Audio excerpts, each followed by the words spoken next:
सुनीता चौधरी जी का क्या क्वालिटी है कि वो चंद्र प्रकाश चौधरी जी की पत्नी है। बजरंग महतो जी का क्या है कि वो सिर्फ ममता देवी का पति है, यही उनका क्वालिटी है। मैं भी प्रत्याशी हूँ धनंजय कुमार पुटुस, मैं भी बताऊंगा कि मैंने जनता के लिए पर्सनली क्या किया है। ये नहीं चलेगा कि मेरा पति विधायक थे या मंत्री थे तो उसके जगह हम लड़ रहे हैं, मेरा यही क्वालिटी है। मेरी जो पत्नी है वो विधायक रह चुकी है तो हम अभी उनके पति हैं, तो यही मेरा काबिलियत है। अब पहला चैनल है जिसमें हम घोषणा कर रहे हैं कि अगर हम जीत जाते हैं और विधायक बन जाते हैं तो जब तक विधायक रहेंगे अपना सैलरी का 1 रुपया नहीं लेंगे, पूरा पैसा युवा लड़का लड़की का पढ़ाई में खर्च करेंगे, उसको रोजगार में कैसे उसको स्किल्ड किया जाए उस पर खर्च करेंगे। नमस्कार, स्वागत है आप सभी का वेब समाचार 24x7 में। अभी हम झारखंड के रामगढ़ विधानसभा क्षेत्र में पहुंचे हुए हैं। क्षेत्र भ्रमण के दौरान अभी हमें धनंजय कुमार पुटुस जी जो निर्दलीय उम्मीदवार हैं, ये बताइए, आप पहले बीजेपी में रहे हैं, बीजेपी में काफ़ी एक्टिव रहे हैं, और क्या नौबत आई कि आपको बीजेपी छोड़ के और अभी निर्दलीय मैदान में आपको आना पड़ा? अभी का जो चुनाव है वो हम लोग बीजेपी का अस्तित्व को रामगढ़ विधानसभा में बचाने के लिए लड़ रहे हैं। मेरा यही कहना है कि भारतीय जनता पार्टी का जो कार्यकर्ता होता है या भारतीय जनता पार्टी के जो सपोर्टर्स होते हैं वो किसी से पैसा नहीं मांगते हैं, अपना खून जला करके, अपना पैसा लगा करके, अपना समय लगा करके पार्टी और संगठन को मजबूत करते हैं। लेकिन कुछ नेता अपने निजी स्वार्थ के कारण गठबंधन कर लेते हैं, वैसे पार्टी से जो हमेशा से भारतीय जनता पार्टी को नुकसान देने का काम किया है, कमजोर करने का काम किया है, वैसे दल से गठबंधन कर लेते हैं और स्टाफ समझ लेते हैं भारतीय जनता पार्टी के कार्यकर्ताओं को कि कोई भी डिसीजन को ऊपर से ला करके थोप दिया जाएगा और भाजपा के कार्यकर्ता उसे एक्सेप्ट कर लेंगे। लेकिन इस बार भारतीय जनता पार्टी के कार्यकर्ता पूरे रोष में हैं, इतने आहत हो चुके हैं इस निर्णय से कि वो कितना भी कुछ हो जाए, कितना भी ऊपर के नेता गठबंधन कर ले, लेकिन भाजपा के कार्यकर्ता और भाजपा के सपोर्टर गठबंधन को सपोर्ट नहीं करेंगे, वो मुझे ही सपोर्ट करेंगे। जैसा कि आपने सुना, धनंजय जी बता रहे हैं कि जमीनी स्तर पर जो कार्यकर्ता हैं इनके साथ है, भले ही शीर्ष नेतृत्व किसी के साथ भी गठबंधन कर ले, लेकिन आम जनता जो बीजेपी के कार्यकर्ता हैं वो इनके साथ हैं। हम जानना चाहेंगे कि आप बीजेपी में कितने सालों तक रहें और किन किन पदों पर रहें? मैं लगभग 10 वर्षों से भारतीय जनता पार्टी में एक्टिव पॉलिटिक्स कर रहा हूँ, सक्रिय राजनीति में हूँ, और मैं यहाँ का युवा मोर्चा का अध्यक्ष भी रामगढ़ का रह चुका हूँ। उसके बाद मैं प्रदेश का संयोजक रहा, सोशल मीडिया सेल का, भाजपा का ओबीसी मोर्चा में, अभी किसान मोर्चा में IT सेल का प्रदेश संयोजक हूँ। और लगातार हम लोग देखिए भारतीय जनता पार्टी के साथ जुड़े हुए हैं क्योंकि हम लोग राष्ट्रवादी विचारधारा के हैं। मुझे भी बहुत पार्टियों का ऑफर आया कि हमारे पार्टी से लड़िए, लेकिन हमारी लड़ाई विचारधारा से, गलत डिसीजन से है, इसलिए मैं कोई पार्टी में नहीं गया, निर्दलीय लड़ रहा हूँ। क्योंकि मैं जानता हूँ कि भाजपा मेरा परिवार है, मैं अपने आप को भाजपा का परिवार का सदस्य मानता हूँ। लेकिन कुछ नेता अपना जो निजी स्वार्थ के लिए पार्टी के जो ऊपर के नेतृत्व है उसको गलत फीडबैक दे रहे हैं, जिसके कारण यहाँ पर गठबंधन हुआ। और मैं दावे के साथ कह सकता हूँ कि भाजपा का बूथ से लेकर के, प्रखंड से लेकर, जिला से लेकर के, पूरे हम लोग के विधानसभा का कमेटी इतना मजबूत है कि इस बार जो पन्ना प्रमुख भी बना बहुत सशक्त रूप से काम कर रहा है। अगर इस बार भाजपा किसी को भी, धनंजय कुमार पुटुस को नहीं, किसी को भी भाजपा अगर टिकट देता तो इस बार ये रामगढ़ विधानसभा का उपचुनाव जो हो रहा है ये सीट भाजपा के झोली में जाती। लेकिन कुछ नेता यहाँ गलत फीडबैक दिए हैं ऊपर के प्रदेश कमेटी को, जिसके कारण यहाँ गठबंधन हो गया। इनकी बातों से ऐसा लग रहा है कि बीजेपी में ना रहने के बाद भी इनका प्रेम बीजेपी के प्रति अभी भी है। आइए इनसे जानते हैं कि क्षेत्र में इनकी क्या पकड़ है, कहां कहां बैठ है, बात करते हैं। अभी पूरे विधानसभा क्षेत्र में, चूंकि मैं लगभग 15 वर्षों से सामाजिक क्षेत्र से जुड़ा रहा हूं और लोगों के लिए, हम लोग उनके हक और अधिकार के लिए आंदोलन करते रहे। अभी मैं आपको बताना चाहता हूं कि मैं अपनी तारीफ नहीं कर रहा हूं, मैं बस जानकारी के लिए बताना चाह रहा हूं कि रामगढ़ में एक सदर अस्पताल हुआ करता था जो छतर मांडू चल गया था, और रामगढ़ के लगभग 1 से 1.5 लाख लोगों के लिए कोई भी सरकारी मेडिकल का सुविधा नहीं था। उस अस्पताल को खुलवाने के लिए हम लोगों ने आमरण अनशन किया था। उसमें भी बहुत हम लोगों को दबाव आया, बहुत प्रकार का प्रलोभन दिया गया कि आंदोलन मत कीजिए, लेकिन जनता के तकलीफ को देखते हुए हम लोगों ने उस आंदोलन को किया और अंततः सिस्टम को झुकना पड़ा और हमारी बात को जायज़ मानते हुए आज सदर अस्पताल, यहाँ पुराना सदर अस्पताल जो वहाँ मेडिकल सुविधा बहाल है, और भी बहुत सारे जो जनता का आंदोलन हम लोग किए हैं उनके हक और अधिकार के लिए। यही कारण है कि हम लोगों को भरपूर साथ और सपोर्ट मिल रहा है। कोरोना काल में भी हम लोग बहुत लोगों का सेवा किए हैं। जिनको भी कोरोना पॉजिटिव था उसको हम लोग दवा, फल, बच्चे का दूध, बहुत सारी चीज़ें हम लोग पहुंचाए हैं, जिसका आज हम लोग को आशीर्वाद के रूप में बहुत बड़ी बड़ी हस्तियां हैं, तो क्या आप इनसे प्रतिस्पर्धा कर पाएंगे? आप अपने आप को कहाँ पाते हैं? क्या आप इनको टक्कर दे पाएंगे? धन बल, जन बल, सबसे ये लोग भरे पड़े हैं, आप अपने आप को इसमें कहाँ खड़ा पाते हैं? इस बार का जो चुनाव है उसमें हम लोग अपने आप को बहुत मजबूत महसूस कर रहे हैं, इसलिए क्योंकि जनता ने तय कर लिया है, ये मैंने नहीं, जनता ने तय कर लिया है कि अब राजा का बेटा राजा नहीं बनेगा।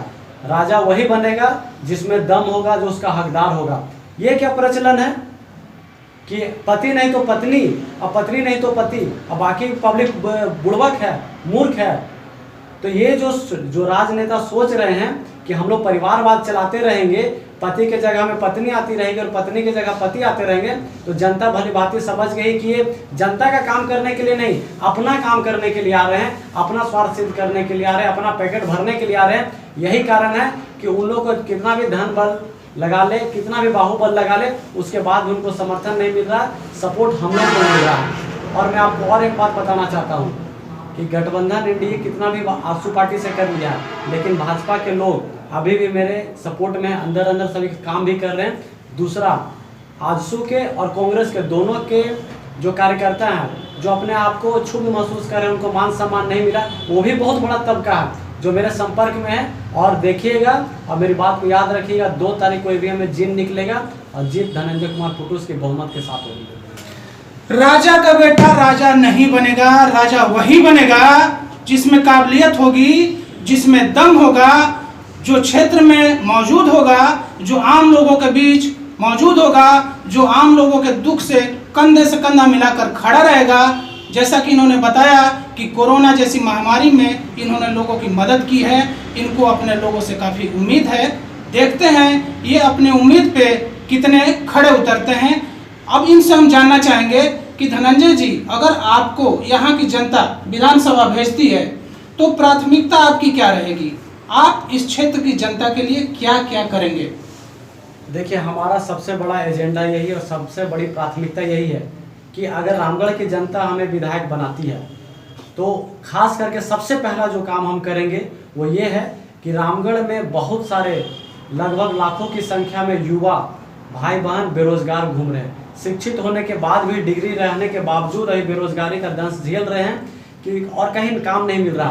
तो मेरा सबसे पहला यही काम होगा कि युवाओं को कैसे रोजगार से जोड़ा जाए, महिला बहनों को कैसे स्वरोजगार से जोड़ा जाए और उनको महीना में 25,000 30,000 का व्यवस्था एक नंबर में कैसे हो, उसके लिए हम काम करेंगे। और मुझे मालूम है कि एक विधायक अगर चाहेगा तो अपने क्षेत्र में रोजगार और स्वरोजगार से युवाओं को कम से कम 25,000 30,000 रुपया का व्यवस्था करा सकता है। ये रोजगार का किसी खास प्रदेश में नहीं बल्कि पूरे देश के प्रदेशों का हाल है कि बेरोजगार युवा सड़क पे हैं, सदन के बाहर हैं, प्रशासन सरकार उनको लाठियों से पीट रही है। क्या ये बच्चे किसी के घर के नहीं हैं? मैं पूछना चाहता हूं कि जो ये नेतागण हैं, इनके बच्चे, कितने लोग, क्या इनके परिवार के लोग सड़क पे हैं रोजगार के लिए? आज एक आम आदमी का लड़का, एक आम आदमी का बेटा सरकारी विद्यालयों में पढ़ता है, हायर एजुकेशन नहीं पा पाता है। यहीं पे अगर कोई विधायक बन जाए, मंत्री बन जाए, सांसद बन जाए, उनके बेटे अच्छे अच्छे स्कूलों में पढ़ते हैं।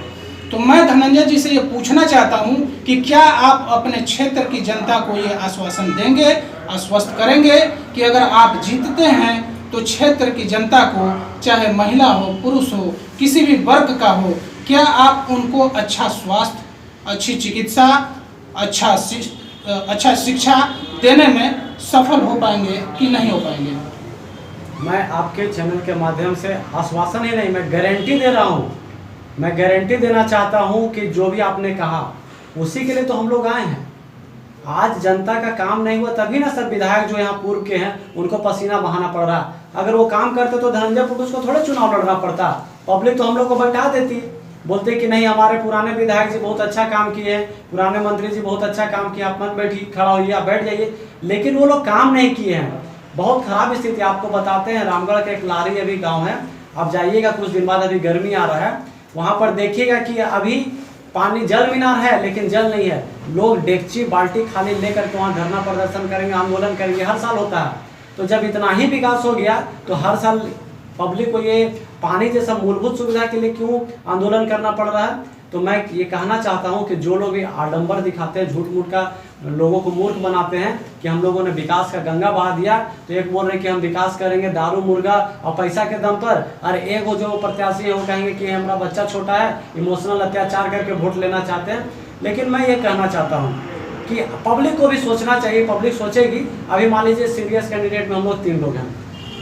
आजसू पार्टी के सुनीता चौधरी जी हैं, कांग्रेस पार्टी के बजरंग महतो जी हैं, भाजपा से अलग होकर के हम निर्दलीय लड़ रहे हैं धनंजय कुमार टुटू। मैं चैलेंज करता हूं, सुनीता चौधरी जी का क्या क्वालिटी है कि वो चंद्र प्रकाश चौधरी जी की पत्नी है।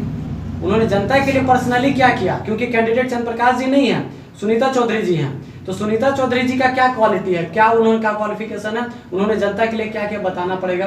बजरंग महतो जी का क्या है कि वो सिर्फ ममता देवी का पति है, यही उनका क्वालिटी है, उनको भी बताना चाहिए। क्योंकि ममता देवी प्रत्याशी नहीं है, बजरंग महतो प्रत्याशी हैं, तो उनको भी बताना चाहिए कि पर्सनली उन्होंने रामगढ़ की जनता के लिए क्या किया। और मैं भी प्रत्याशी हूँ धनंजय कुमार टुटू, मैं भी बताऊंगा कि मैंने जनता के लिए पर्सनली क्या किया है। ये नहीं चलेगा कि मेरा पति विधायक थे या मंत्री थे तो उसके जगह में हम लड़ रहे हैं। मेरा यही क्वालिटी है, मेरा में यही खासियत है। और मेरा पत्नी जो है, मेरी जो पत्नी है वो विधायक रह चुकी हैं, तो हम अभी उनके पति हैं, तो यही मेरा काबिलियत है। ये नहीं चलेगा। अभी यहाँ धनंजय जी की कहानी को देख के मुझे एक वाकया याद आ रहा है। ये कहानी है बिहार के सिवान जिले के दरौंदा विधानसभा क्षेत्र की। सिवान से जदयू की विधायक थी, महिला विधायक कविता सिंह जी, तो वो एनडीए कैंडिडेट बनती हैं, साहबुद्दीन की पत्नी को हरा के सांसद बनती हैं। उनका सीट वैकेंट होता है और उस सीट पे उनके पति अजय सिंह जी दावा करते हैं, उनको टिकट मिल जाता है।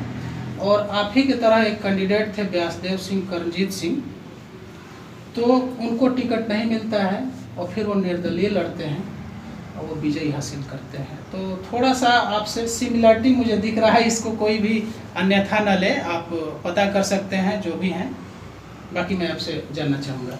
बस जनता का मूड यही है, जो कहानी आप बोले हम लोगों को भी पता है और हम लोगों ने भी इस वाकया को काफ़ी करीब से देखा। तो रामगढ़ की जनता बहुत समझदार है, इसी वाकया को इस बार यहाँ दोहराएगी। और दूसरा ये जो ऐतिहासिक जो आप कवर पहले किए हैं सिवान में, रामगढ़ में भी वही इतिहास दोहराने वाला है। और ये दोनों जो सोच रहे हैं कि ये जागीर किसी का है रामगढ़ विधानसभा, पब्लिक इसको धूल चटाएगी और उसके बाद जीत हमारी होगी। अंत में एक सवाल, चूंकि आप व्यस्त हैं, समय का अभाव है, आपसे एक सवाल मैं जानना चाहूँगा। चूँकि हमारे चैनल को बिहार, झारखंड और देश के सभी हिस्सों में देखा जाता है, तो मैं अपने दर्शकों की तरफ से एक आपसे सवाल करना चाहता हूँ कि अगर जनता आपको आशीर्वाद देती है और विधानसभा भेजती है, तो आप रामगढ़ को, यहाँ के युवाओं को आप कहाँ ले जाएंगे? जैसा कि पहले ही मैंने कहा है कि अगर युवाओं को रोजगार दे दिया जाए तो फिर उसको कुछ करने का ज़रूरत नहीं है, वो खुद इतने सक्षम हो जाएंगे कि 10 लोगों को और रोज़गार दे सकते हैं। तो मेरा सारा फोकस है, पहला ही है कि हम लोग अगर जीतते हैं, पब्लिक आशीर्वाद हम लोग को वोट के रूप में मिलता है और हम विधायक बनते हैं, तो सबसे पहला काम यही होगा कि लोगों को रोज़गार से जोड़ेंगे हम लोग। और मैं आपके चैनल के माध्यम से ये भी घोषणा करना चाहता हूँ और कर रहा हूँ, आप पहला चैनल है जिसमें हम घोषणा कर रहे हैं कि अगर हम जीत जाते हैं और विधायक बन जाते हैं, तो जब तक विधायक रहेंगे अपना सैलरी का 1 रुपया नहीं लेंगे। पूरा पैसा युवा लड़का लड़की का पढ़ाई में खर्च करेंगे, उसको रोजगार में कैसे उसको स्किल किया जाए उस पर खर्च करेंगे। ये बहुत बड़ी बात आपने कही है। शायद ये चीज़ देश के, प्रदेश के तमाम नेताओं, विधायक, मंत्रीगण और सांसदों के लिए नज़ीर बने। मैं चाहता हूँ कि ऐसे विधायक, ऐसे सांसद जो देश की जनता के लिए कुछ करें, आगे आए। धन्यवाद। वेब समाचार 24x7 झारखंड, रामगढ़।